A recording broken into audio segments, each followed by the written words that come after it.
Well, good morning. It is cold. They have canceled schools all over the place because it's just so cold. And when we take away the heat, we tilt the our our earth is tilted. We don't do any tilting. Our earth is tilted, and currently Fremont is further away from the sun than it will be in July when we're on the other side. And the heat and the warmth is lessened, and this morning it is just feels like it's gone. But we're indoors, so the pictures are from outside. I appreciate the photographer and how cold it looks, but we're nice and warm inside. We've got this vest, we've got a furnace going, we got lights. It's good. And as we're listening into the letter that the Apostle Paul wrote to the church in Corinth, a very similar culture, although Corinth I don't think ever got this cold. He says this, "But this I say, brothers, the time has been shortened, so that from now on those who have wives should be as though they had none, and those who weep as though they did not weep, and those who rejoice as though they did not rejoice, and those who buy as though they did not possess, and those who use the world as though they did not make full use of it. For the form of this world is passing away." And really, all he's saying is we have this temporary life. Let's use the relationships, the possessions, the circumstances with eternity in view.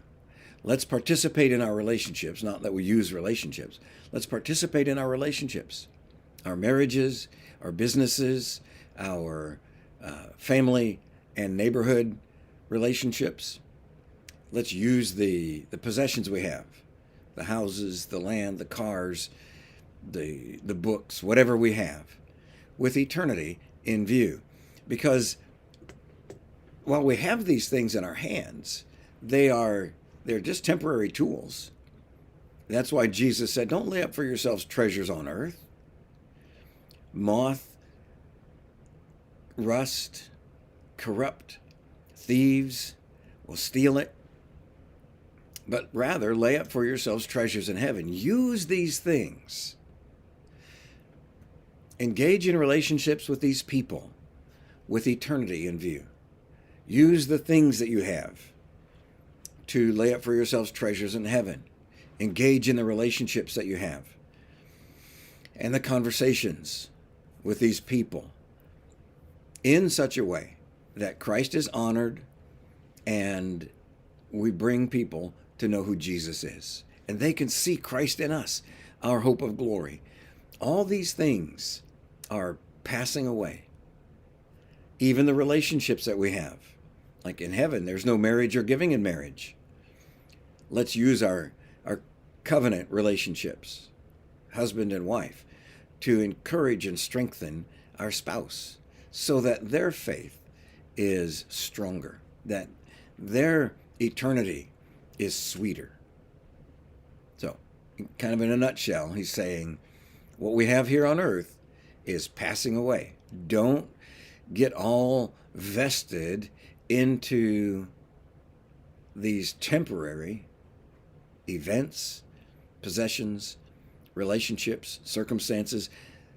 They're passing away. Keep eternity in view.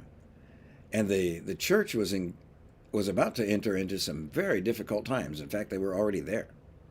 So throughout today, I want you to remember that all these things are temporary. Faith, hope, and love remain, and the greatest of these is love. And God loves you. He always has, He always will, and you can't change that. And we love you too.